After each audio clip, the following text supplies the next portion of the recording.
지금이야 이 카메라가 흔하지만 아마 불과 한 30년 전만 해도 이 카메라라고 하는 것은 아주 귀한 물건 중에 하나였습니다.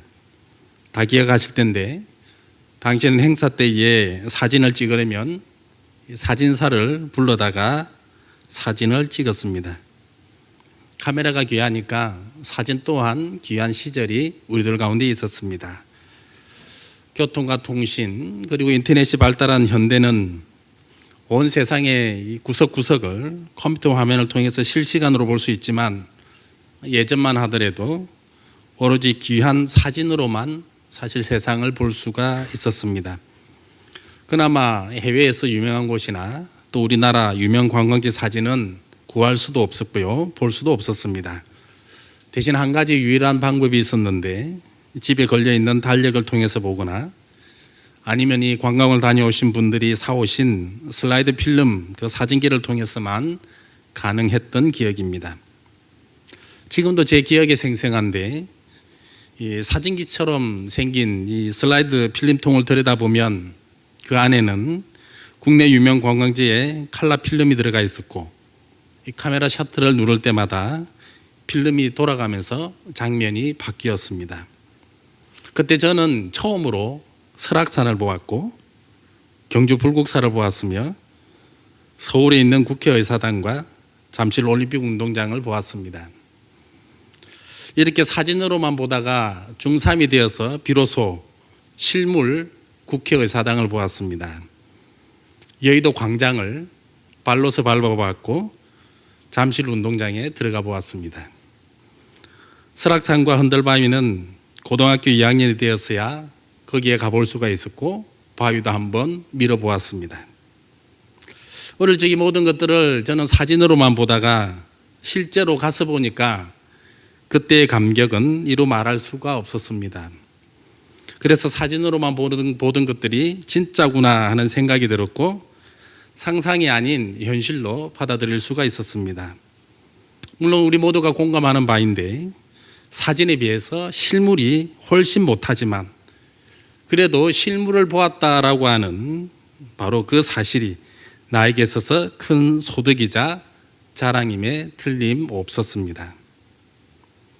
우리가 이 기독교에 대하여 이야기를 하거나 아니면 주변 사람들에게 복음을 전하다 보면 가끔 한계를 느낄 때가 있습니다.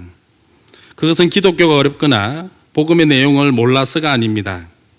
우리가 이야기하거나 설명하고 있는 그 모든 내용들이 사실 눈에 보이지도 않고 확인도 되어지지 않기 때문이다라고 하는 겁니다.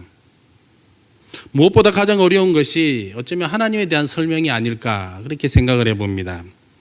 하나님은 이렇게 생긴 분이다라고 하다못해 사진 한 장 그냥 떡 보여주면서 설명하면 상대방이 그나마 쉽게 받아들일 텐데 하나님은 정말 계시다, 하나님이 정말 존재하신다라고 이야기를 하면서 그 마지막에 가서는 눈으로 확인할 수 없는 분이다라고 말을 하려고 하니까 이보다 모순되는 행동이 없다라고 하는 것입니다. 게다가 구원도 마찬가지입니다.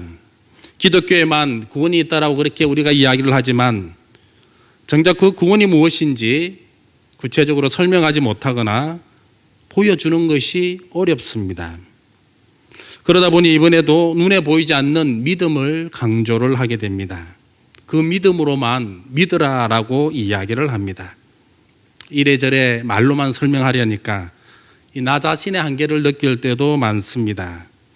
이럴 때는 분명히 결정적인 한 방이 중요한데 구원이 눈으로 보여지는 구체적인 증거들이 있으면 좋을 텐데 이것 역시 쉽지가 않습니다. 결국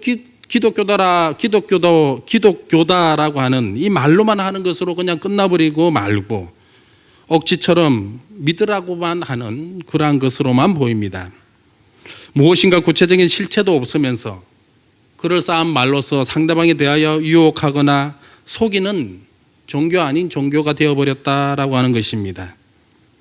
그런데 이러한 결과에 대해서 곰곰이 생각해 보면 과연 이러한 책임이 누구에게 있는가라고 하는 것이 질문이 되어집니다. 무엇인가 구체적인 증거나 실체가 없다는 것에 핑계를 대고 책임을 어쩌면 우리 아닌 다른 쪽으로 돌리지만 정작 이 모든 일에 있어서 책임은 바로 우리에게 있다라고 하는 것입니다. 왜냐하면 이 모든 증거가 성경에 분명히 있고 또 성경에 기록되어 있음에도 불구하고 어쩌면 우리는 그 성경에 대하여 이해가 부족했고 성경에서 찾으려고 하는 노력 자체가 부족했기 때문이다라고 하는 겁니다. 따라서 오늘 우리가 보았던 이 본문을 통해서 이 모든 증거를 한번 찾아보고자 합니다. 하나님이 누구신지, 그리고 하나님에 대한 이 구원을 말로만은 아닌 우리의 눈으로도 한번 같이 확인해 보자라고 하는 것입니다. 이 하나님에 대하여 그리고 구원에 대하여 기록되어진 대표적 성경은 신약의 복음서들입니다. 신약의 복음서는 총 4권으로 구성이 되어 있습니다. 우리가 아는 것처럼 마태복음, 마가복음, 누가복음, 요한복음이 이 4복음서입니다. 그리고 여기에는 똑같은 주제가 들어가 있고 이 주제를 4권의 복음서에 동일하게 기록을 하고 있습니다. 왜 동일한 주제를 가지고 4권에 나눠서 기록을 했을까라고 묻는다면 어쩌면 보다 생생한 그러한 체험들을 하기 위하여 그리고 쉽게 이해하도록 하기 위하여 그렇게 기록이 되었다라고 이야기를 합니다. 그러나 주제가 똑같다고 해가지고 그 속에 들어가는 내용도 동일하다 그렇게 생각하시면 오해입니다. 여기에는 각각의 복음서가 강조하는 바가 있고 한편으로 각각의 이 기록자들이 보고 있는 관점이 다르기 때문에 그 내용이 다르게 기재되어 있다라고 하는 겁니다. 오늘 우리가 보았던 이 누가복음은 하나님, 즉 이 예수님에 대하여 완전한 사람이 되었음과 그리고 예수님이 세상 모든 사람을 죄로부터 구원하실 그 구원자임을 강조하는 복음서입니다. 그런데 우리가 이 누가복음을 보시면서 유의해서 보셔야 될 부분이 분명히 있습니다. 그것은 다름 아닌 하나님은 완전한 사람이시다라고 하는 바로 이 부분입니다. 누가복음은 누구를 대상으로 기록되었느냐라고 할 때 그 대상이 로마 제국 내에 살아가고 있던 이 헬라 문화의 배경을 가진 그러한 이방인 출신 기독교인들이었습니다. 이들은 기독교인이었음에도 불구하고 자신이 살아왔던 그 삶들 속에 문화와 사상은 헬라의 영향이 절대적이었습니다. 당시 헬라 문화 속에서 살아가는 사람들에게 있어서는 완전한 사람에 대한 자기네들만의 확고한 기준이 있었습니다. 완전한 사람이 되려면 어느 정도의 지식을 가지고 있어야 됐고 또 외모는 어떠해야 됐고 덕성을 얼마나 갖추어야 하는지 바로 이러한 것들을 제대로 갖추어야만 완전한 사람이다라고 보았던 것입니다. 게다가 이 누가복음을 기록한 누가 역시 헬라 배경을 가진 사람이었습니다. 그렇다면 누가는 이 자신이 쓴 이 누가복음에서 하나님에 대하여 완전한 사람이다라고 했을 때 이때의 완전한 사람은 어쩌면 자신들이 가지고 있던 그러한 헬라 문화의 기준 속에서 지식과 외모와 덕을 소유한 사람이다라고 생각을 할 수도 있습니다. 하지만 이 정도 수준에서 우리가 하나님을 이해한다라고 하는 것은 어쩌면 바른 이해라기보다는 오히려 오해에 가깝습니다. 왜냐하면 하나님께서 완전한 사람으로 오셨다라고 하는 것은 하나님에 대해 지식과 외모와 덕을 완벽하게 소유한 사람이다라고 그렇게만 보기에는 너무나 그 설명이 빈약하기 때문입니다. 게다가 헬라적 이해에서 보면 하나님께서 단지 인간으로만 오셨다라고 하는 이러한 개념도 포함되어 있기 때문입니다. 그러나 우리가 분명히 아셔야 될 사항은 하나님은 이 땅에 하나님으로 오셨다. 즉 신으로 오셨다라고 하는 겁니다. 하나님께서 인간과 비교해서 인간보다는 조금 나은 인간으로 이 땅에 오셨다라고 하는 것이 아니라 인간과는 비교도 할 수 없는 그런 탁월한 하나님으로 이 땅에 오셨다라고 하는 것입니다. 대신 그 겉모양은 인간의 몸을 입고 오셨다라는 겁니다. 그렇다면 우리는 여기에서 또 질문 하나가 생깁니다. 아니 차라리 그러면 하나님께서, 신이신 하나님께서 신으로 오시지 왜 인간을 입고 오셨는가라고 하는 겁니다. 사실 여기에 하나님의 커다란 비밀이 숨겨져 있습니다. 아마 어쩌면 우리가 찾고자 하는 해답이 이 속에 들어가 있을지도 모르겠습니다. 하나님은 분명 신으로서 이 땅에 오실 수 있었습니다. 그리고 충분히 가능합니다. 하지만 그러지 않았습니다. 왜냐하면 하나님의 오심이 이 사람의 눈에 보여져야 했기 때문입니다. 눈으로 보여지는 하나님은 이제 우리의 손으로 만져져야 했습니다. 왜입니까? 그래야만 하나님을 우리가 이해하고 받아들일 수가 있기 때문입니다. 우리가 하나님은 눈에 보이지 않는 존재, 손으로 만질 수 없는 존재라고 사실 그렇게 이야기를 하고 있지만 실상은 이미 우리들 눈에 보여졌고 우리들 손에 만져졌습니다. 우리의 눈으로 보여지고 우리의 손으로 만져져야 될 이유가 어디에 있습니까? 그것은 죄로 인해 죽을 수밖에 없었던 우리 인간들을 위해 그 인간의 죄값을 대신 치르고 구원하기 위함이었다라고 하는 겁니다.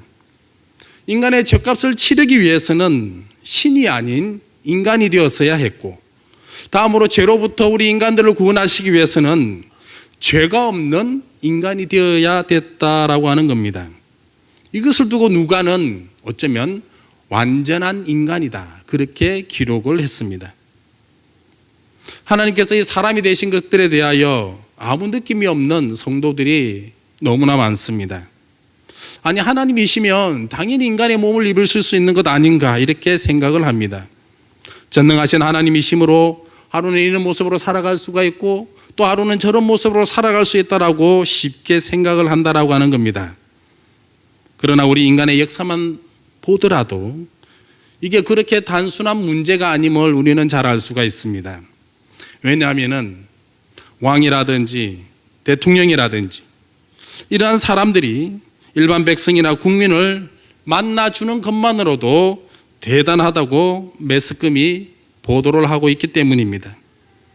어디 시장을 방문했거나 어느 공장을 다녀갔다라고 하는 것이 우리의 삶에 있어서 아주 중요한 뉴스거리가 됩니다.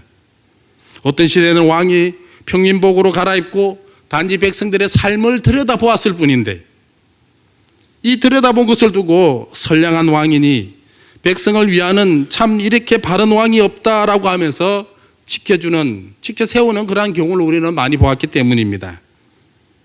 하지만 하나님은 이러한 세상의 왕들과 지도자들과는 차원이 다름을 우리는 알아야 합니다.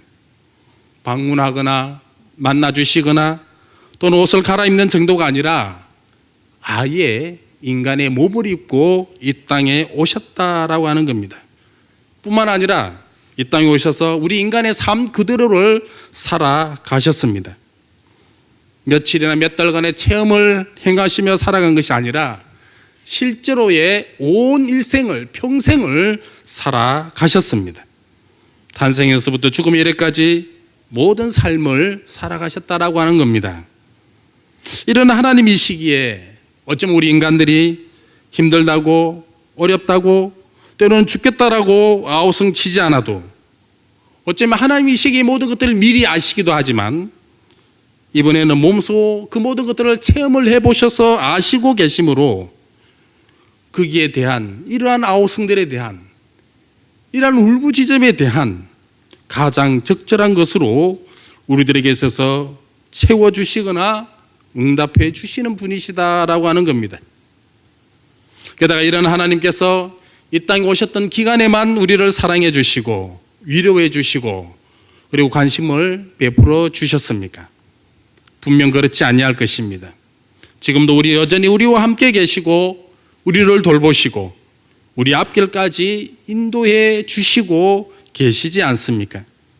그래서 어쩌면 우리 인간과 함께 계셨고 오셔서 우리 인간과 함께 지금도 계시고 있고 앞으로도 영원히 우리 인간과 함께 계실 분이시기 때문에 완전한 인간으로 오셨다라고 누가복음에서 그렇게 기록하고 있다라고 하는 것입니다. 사랑하는 성도 여러분, 이런 하나님에 대하여 눈에 보이지 않는다고 누가 자신 있게 말할 수 있습니까? 우리 손에 잡히지 않는 분이라고 말할 수 있는 분은 또 누가 계시겠습니까? 문제는 우리와 함께 하시는 하나님을 우리 스스로가 어쩜 우리의 삶 가운데 신앙생활 속에서 보여주지 못하고 드러내지 못하니까 없다고 하는 그런 말이 나올 수밖에 없지 않느냐라고 하는 것입니다. 그렇다라고 한다면은 이제부터라도 눈에 보이지 않는 그러한 하나님을 믿으라고만 이야기하는 것이 아니라 어쩌면 눈에 보이게끔 하나님을 보여주고 하나님의 그 음성이 있는 그대로로 들려주고 그리하여서 어쩌면 하나님을 믿지 못하는 이러한 사람들에게 하나님과 복음을 전하는 그러한 저와 여러분들의 삶이 되어야 되지 않겠느냐라고 하는 것입니다. 다음으로 생각해 볼 수 있는 것은 하나님께서 언제 이 땅에 오셨는가라고 하는 것입니다. 누가복음 2장 1절과 2절에 언제 오셨는지는 가장 정확하게 기록을 하고 있습니다. 그때는 가이사 아구스도가 로마 황제였을 때였고 구레노가 수리아 총독이 되었을 때라고 이야기를 하고 있습니다. 역사에 의하면 가이사 아구스도는 BC 27년에서부터 AD 14년까지 로마 제국을 다스린 황제였습니다. 가이사 아구스도는 탁월한 통치 능력과 행정력을 갖춘 그러한 정치가였습니다. 그의 시대의 로마에는 평화와 번영이 지속되었기 때문에 로마의 대부로 불렸다라고 했습니다. 구레노는 수리아에서 AD 6년과 9년 사이에 걸쳐 총독으로 재임을 했습니다. 그런데 이것이 전부가 아니라 역사가 요세푸스에 의하면 BC 12년에서 2년에 이르기까지 수리아에서 집정관이나 총독으로 재임한 적이 있다라고 이야기를 합니다. 결국 이 가이사 아구스도와 이 구레노의 통치 기간을 염두에 두면 예수님이 언제 탄생하셨는지도 우리는 알 수가 있습니다. 사실 중요한 것은 언제 태어났느냐라고 하는 것보다 태어난 그 사실이, 예수님께서 이 땅에 태어났다라고 하는 그 사실이 인류 역사의 기록과 부합이 되느냐 되지 않느냐라고 하는 것입니다. 왜냐하면 고대 문헌들의 많은 기록들을 보면 땅에 태어난 신의 기록들에 대한 것들이 너무나 많이 있습니다. 그러나 이 땅에 태어난 신들의 그 기록들을 자세히 보시면은 그게 언제 태어났는지, 어느 시기에 태어났는지 이렇게 구체적인 것은 보이지가 않습니다. 하지만 하나님이신 예수님의 탄생은 그 탄생 기록에서부터가 구체적이고 사실적입니다. 그때가 가이사 아구스도 때였고 구레노 통치 때였다라고 하는 겁니다. 이를 통해 우리는 한 가지가 더 확실해졌습니다. 눈에 보이고 손에 만져진 하나님은 기록이나 글 속에서만 표현된 하나님이 아니다라고 하는 것입니다. 우리가 살아가고 있는 이 시간 속에서 그 출생이 이루어졌고 눈으로 목격된 것과 손으로 만져진 그 시간들이 우리와 호흡하며 살아가던 그 동안에 진행되었던 어쩌면 우리의 삶 그 자체였다라고 하는 겁니다. 결국 하나님은 우리가 살아가고 있는 이 시간의 역사 속에 그리고 우리의 삶 속에 들어오신 분명한 분이시다라고 하는 겁니다. 게다가 우리의 시간 속에서 다시 한번 하나님을 발견하는 장면들이 누가복음에 나와 있습니다. 그것은 오늘 우리가 보았던 누가복음 3장 1절에서부터 2절의 말씀입니다. 당시 로마 황제는 디베르였습니다. 그는 가이사 아구스도를 이어서 로마의 2대 황제로 통치했던 자입니다. 본디오 빌라도는 유대의 총독이 되어서 세금 징수와 그 당시 주둔하고 있던 군인들을 관리했습니다. 헤롯 대왕의 두 아들과 루시니아가 로마에 종속된 작은 지역들을 분봉왕이 되어 다스렸습니다. 마지막으로 또 오늘 본문에서는 그 당시의 대제사장을 밝히고 있는데 공식적인 대제사장은 가야바였고 가야바의 장인으로서 여전히 종교적 영향력을 행사했던 이 안나스도 동일하게 언급이 되어 있습니다. 이처럼 정치와 종교적인 지도자 모두를 하나하나 언급하고 있는 이유가 무엇이겠습니까? 먼저는 하나님이신 예수님의 그 출생에 있어서 그리고 성장에 있어서 그 기간의 역사성을 우리들에게 분명히 보여주고 있습니다. 인간의 역사와 시간 속에서 탄생하신 그 예수님은 그 성장의 시기를 그냥 뛰어넘은 기적적으로 살아간 그러한 분이 아니라 시간의 흐름 속에서 자연스럽게 진행되어 왔다라고 하는 것을 보여주고 있습니다. 보통의 가정에서 자녀들이 태어나 자라가듯이 예수님 또한 그렇게 태어나서 이렇게 자라왔다라고 하는 것을 우리들에게 보여주고 있습니다. 그리고 또 하나 의미를 부여할 수 있는 내용이 하나 더 있습니다. 그것은 이처럼 정치적인 지도자 한 명 한 명, 종교적인 지도자 한 명 한 명을 언급한 이유는 그 당시가 정치적으로 혼란한 시기였고 그리고 종교적으로 혼란한 시기였다라고 하는 겁니다. 로마 황제가 바뀌고 다음으로 유대 지역을 다스리던 이 헤롯 대왕이 죽고 난 이후 통치 구조가 달라지고 그리고 이 다스리던 그 당시 모든 상황들이 재편이 되어지고 공식적인 대제사장이 있음에도 불구하고 실제로 영향력을 행사하던 또 다른 대제사장이 있었다라고 하던 그러한 시기였음을 우리들에게 보여주고 있는 것입니다. 이토록 혼란스러운 시기에 있어서 어쩌면 유다 백성들의 가장 소중하게 가장 귀중하게 소망하는 것들이 무엇이었겠습니까? 그것은 정치적인 해방이고 종교적인 안정이었을 것입니다. 예나 지금이나 일반 백성들의 생각은 언제나 간단합니다. 지도자들은 각종 계산 속에서 자신들의 권력이나 자신들의 이익이나 손해를 따지겠지만 백성들은 골치 아픈 시간들이 그냥 빨리 지나갔으면 하는 그러한 아주 소박한 희망뿐이다라고 하는 겁니다. 이러한 백성들 사이에서 오늘 말씀을 보니까 또 다른 한 명의 사역자가 등장을 하고 있습니다. 그가 바로 우리가 잘 알고 있는 세례 요한이었습니다. 세례 요한의 소명을 받는 장면은 마치 구약의 선지자와도 같이 그렇게 소명을 받습니다. 3장 2절의 말씀에 보면 하나님의 말씀이 세례 요한에게 임한 것을 볼 수가 있습니다. 마치 구약에 있어서 이사야가 하나님 앞에 소명을 받을 때, 예레미야가 하나님 앞에 소명을 받을 때 바로 그러한 장면을 우리는 동일하게 발견합니다. 혼란의 시기에 한 명의 사역자가 등장하고 있는 이러한 모습들은 어쩌면 문제의 해결자를 보여주는 그러한 장면이기도 합니다. 뿐만 아니라 하나님으로부터 소명을 받았으니까 당시 유대의 정치와 종교의 문제를 해결할 딱 적임자임에 틀림이 없을 것처럼 그렇게 보였습니다. 하지만 우리의 예상과는 달리 하나님의 계획은 사실 따로 있었습니다. 하나님의 소명을 받은 세례 요한이 당시 그 모든 백성들의 문제를 해결할 것으로 보여졌지만 실상은 이미 오신 하나님께서 문제를 해결할 것이기 때문입니다. 다만 세례 요한은 어쩌면 실제적인 문제 해결자로서 오신 그리고 오실 하나님의 길을 준비하는 자였다라고 하는 겁니다. 하나님은 언제 오셨습니까? 그것은 인간이 혼란해하고 아파하고 힘들어하고 무엇인가 소망이 없다라고 그렇게 여겨질 때 분명히 하나님은 오셨습니다.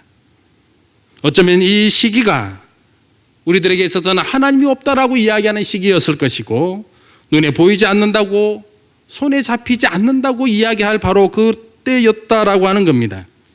그런데 이때 하나님은 분명히 오셨습니다. 정확하게 말씀드리면 이미 와 계셨습니다. 그것도 무작정 오신 것이 아니라 하나님의 철저한 계획 속에서 우리들 가운데 오셨다라고 하는 겁니다. 그리고 오셨으면 이제 인간의 문제를 그대로 내버려 둔 것이 아니라 모두 해결해 주셨습니다. 여기서 인간의 문제다라고 하는 것은 분명 영적인 문제를 이야기를 합니다. 그러나 이것만이 전부가 아닙니다. 때로는 생활의 문제일 수도 있고 때로는 사회적인 문제일 수도 있고 때로는 정치적인 문제와 경제적인 문제일 수도 있고 그리고 인간이 살아감에 있어서 직면하는 그 모든 문제 속에 있을 수도 있다라고 하는 겁니다. 그런데 이러한 모든 문제에 대한 해결이 바로 구원이다라고 하는 것입니다.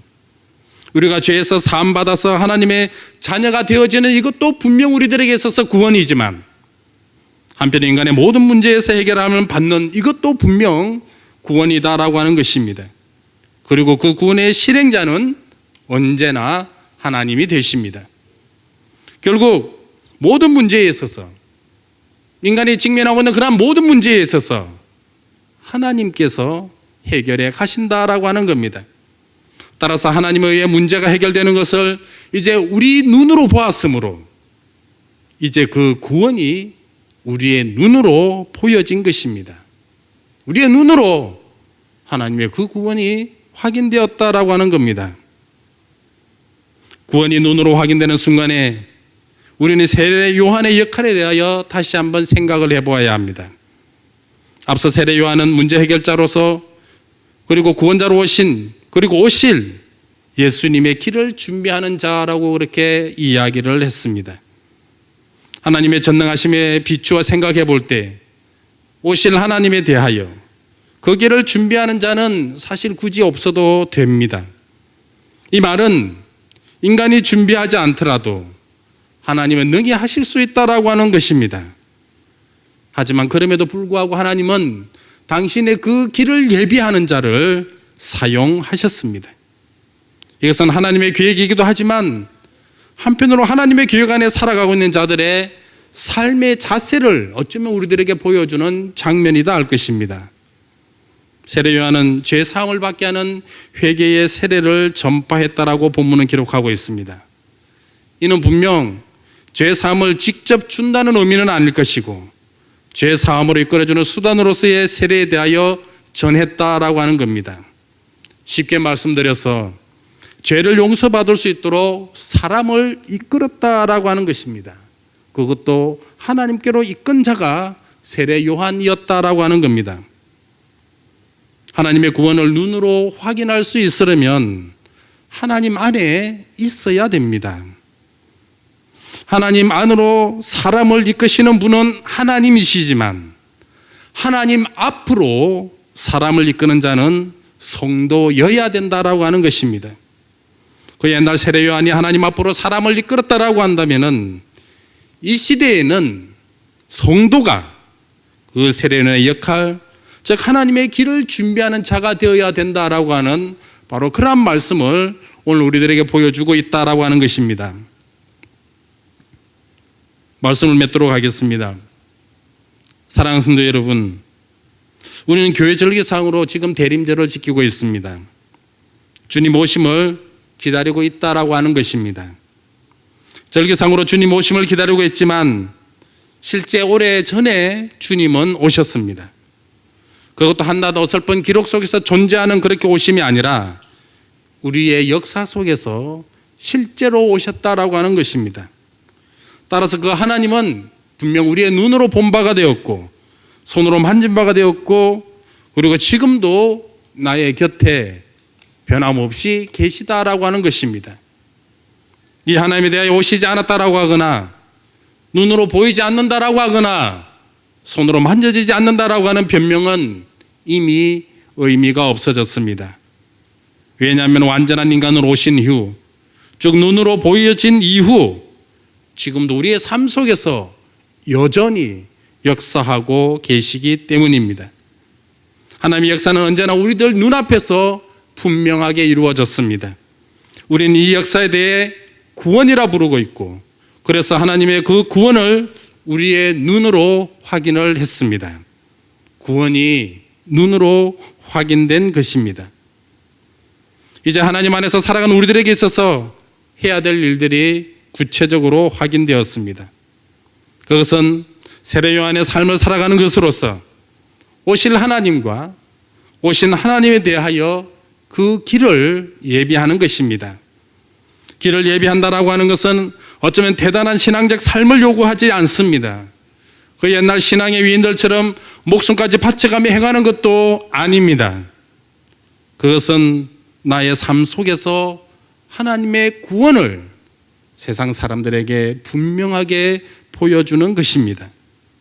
믿는 자들 앞에서, 때로는 믿지 않는 자들 앞에서 신앙인의 모습으로서 제대로 보여주는 것이고 보고 듣고 배운 말씀대로 바로 그러한 삶을 살아가는 것이고 오늘 저와 여러분들 오늘 예배 가운데서 들었던 말씀, 하나님을 찬양하고 예배하고 그분의 통치와 심판을 바라보며 살아가는 바로 이러한 모습이다라고 하는 겁니다. 이 모습들을 보여주고 뿐만 아니라 하나님이 없다라고 하는 자들에게, 하나님을 믿지 않는 자들에게, 하나님을 만질 수 없다라고 말하는 자들에게 때로는 우리의 작은 입술에 아주 작은 목소리지만 그래도 예수 그리스도가 있다, 하나님이 살아계시다, 눈에 보이신다, 손으로 만져진다라고 하는 이 이야기를 전파하며 살아가는 것입니다. 바로 이러한 삶이 저와 여러분들 가운데 있기를 주님의 이름으로 축원드립니다.